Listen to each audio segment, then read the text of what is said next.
How did you build the MVP? With the MVP, what we actually did is we went to an agency to help construct the first MVP.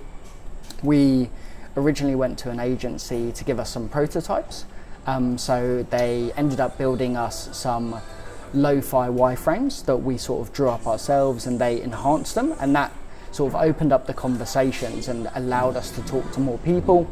From there, we invested some more money into having an Envision clickable prototype.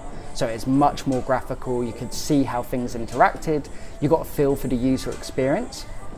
And that, again, opened us to even more conversations. Every time we had another piece of the puzzle, when we'd speak to investors or potential customers, we were getting loads of feedback about, why is this there? I don't understand what that means. And it was highlighting those early problems. It was that very iterative process of, what do you actually want to pay for? What's useful for you?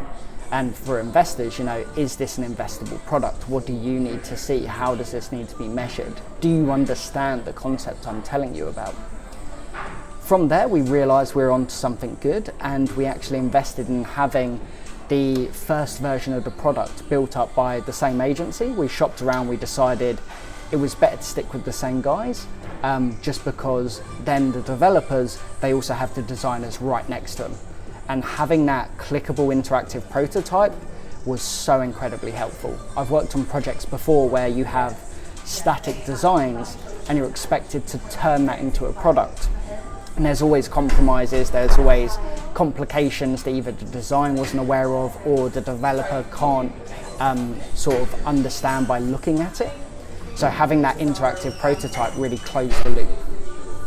That's very good to hear. Like Invision, it's a very good tool. Yeah. For prototypes. We do use it too. So it's like I'm all the time when I'm presenting it to starters, they're like, oh, that's exactly what I can raise funds on. Yeah, it feels very, very real. And the fact you can have it on your phone, while you're getting something built, it's a fantastic tool to take to investors, and they can take it, hold it in their hands, actually interact with it. Go for the journey. And they understand it, they get it. It's not just a scrap of paper with some drawings on it. It feels very real and tangible, and that gives them the confidence. And really that's what it's all about, is giving them as much confidence as you can, de-risking yourself as an investment.